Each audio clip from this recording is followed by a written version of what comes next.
ఉగ్రవాద సంస్థలా మారిపోయిన గొడ్డలి పార్టీ అని రవాణా శాఖ మంత్రి మండిపల్లి రాంప్రసాద్ రెడ్డి అన్నారు. ఈ మేరకు ఆయన ఈ రోజు మీడియాతో మాట్లాడుతూ ఒక పక్క కూటమి సంక్షేమ అభివృద్ధితో దూసుకుపోతుంటే గొడ్డలి పార్టీ మాత్రం బురద జల్లడం మానుకోవాలి. గతంలో ఇంకో పని చెడగొట్టే ప్రయత్నమే ఇలాంటి రావణులు రావణాసురులు. మేము ఒకటే చెప్తున్నాం, మా ఆత్మస్థైర్యాన్ని, మా నాయకుడి యొక్క కమిట్మెంట్ను ఎవరు దెబ్బతీయలేరు. దీనికి ఒకటే కారణం, ఆ రోజు మీరు చంద్రబాబు నాయుడు గారిని అరెస్ట్ చేసిన రోజే తెలుగుదేశం పార్టీ పని అయిపోయింది అనుకున్నారు. ఏమైంది?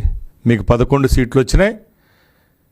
భారతదేశంలో ఏ రాష్ట్రంకో లేని విధంగా ఈ రాష్ట్రంలో మాకు అధికారాన్ని కట్టపెట్టడం జరిగింది. ఇప్పుడైనా శుద్ధంగా బాగున్నారా? అది లేదు. ఇప్పటికి కూడా ఏదో ఒక పనికిమాలిన విషయాన్ని పట్టుకోవడం, ఒక 10 రోజులు దాన్ని ముందుకు తీసుకొని పోవడం, ఎవరు తప్పు చేస్తారో వాళ్ళ ఒప్పనడం, మంచి చేసే వాళ్ళ మీద బురద జల్లడం. దీని మీద ప్రభుత్వం అనేది చిత్తశుద్ధిగా కఠినంగా ఉంటుంది. అది ఎవరు చేసినా కూడా చర్యలు అయితే తీసుకుంటామని చెప్పి తెలియజేసుకుంటున్నాం. ఇప్పటికే చర్యలు తీసుకోవడం జరిగింది. ముఖ్యంగా జగన్మోహన్ రెడ్డి అనే వ్యక్తి, ఆయన నిజాయితీగా ఉంటే ఆయన కింద ఉండే టీం అంతా కూడా నిజాయితీగా పనిచేస్తుంది. మనం చూస్తూనే ఉన్నాం. 24 నెలల్లో ఏ రోజు ప్రతిపక్ష పాత్ర వహించలేదు, ప్రతిపక్ష నాయకునిగా అసెంబ్లీకి రాలేదు. అలాంటి వ్యక్తి ఈరోజు రాజధాని గురించి మళ్ళీ మాట్లాడుతూ ఉన్నారు. జగన్మోహన్ రెడ్డి గారి నాలుకకు నరాలు ఉన్నాయా లేదా అని మేము అడుగుతున్నాం. ఎందుకంటే మీరు 5 సంవత్సరాలు ముఖ్యమంత్రిగా పనిచేశారు. అమరావతి భ్రమరావతి అని మీరే చెప్పారు.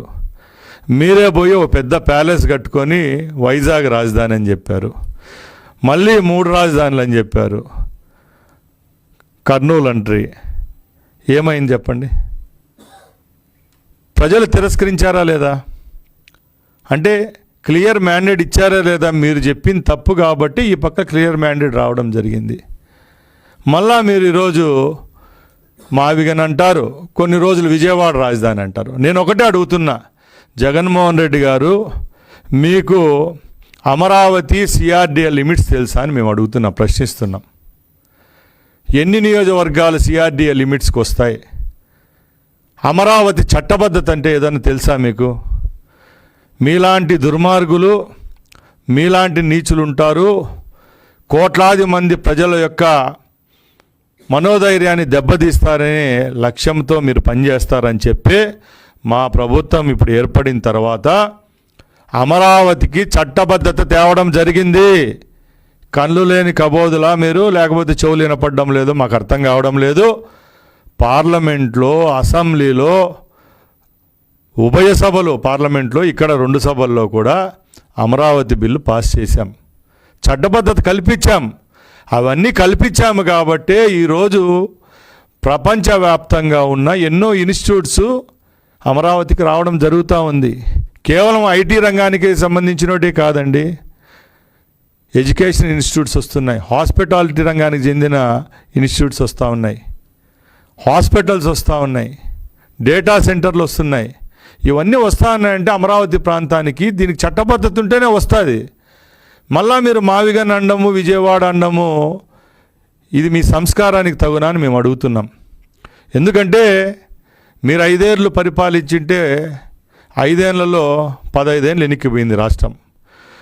ఈ 2 సంవత్సరాలు చంద్రబాబు నాయుడు గారు దాన్ని అంతా సర్ఫేస్ కడిగి మళ్ళీ ఆనిముత్యంలాగా ఈ రాష్ట్రాన్ని బ్రాండింగ్ చేస్తూ వస్తారు. ఎందుకు జడగొడతారు?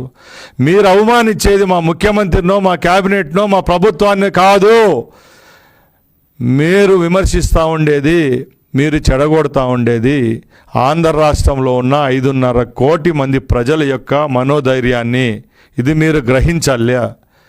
రాజకీయాలు ఉంటాయి, పోతాయి, అధికారాలు వస్తాయి, పోతాయి. మన ప్రజలు మన మీద విశ్వాసం పెట్టుకున్న వాళ్ళు, ఏ జాతినైతే మనల్ని ఎన్నుకున్నారో, మిమ్మల్ని కూడా 5 సంవత్సరాలు ముఖ్యమంత్రి చేశారు కదా, వాళ్ళ మీద కొంచెమన్నా కరుణ లేదా అని మేము అడుగుతున్నాం జగన్మోహన్ రెడ్డి గారిని. ఇంకో విషయానికి వస్తే, ఈరోజు భారతదేశంలో ఇన్ని రాష్ట్రాలు ఉన్నాయి. అన్ని రాష్ట్రాల్లో పెట్టుబడుల సంఖ్య చూడండి, ఆంధ్ర రాష్ట్రంలో ఉన్న పెట్టుబడుల సంఖ్య చూడండి. ఇక్కడ జరుగుతున్న ఎంఓయూలు చూడండి. గూగుల్ డేటా సెంటర్ రావలేదా వైజాగ్? మీరే చెప్పారు గూగుల్ డేటా సెంటర్ వచ్చింది, అది మేము ముఖ్యమంత్రిగా ఉన్నప్పుడు మేము చేసిందే ఈరోజు వచ్చిందంటారు. మీ తండ్రి గారు మీరు రాయలసీమ ప్రాంతం నుంచి వచ్చిన వాళ్ళే.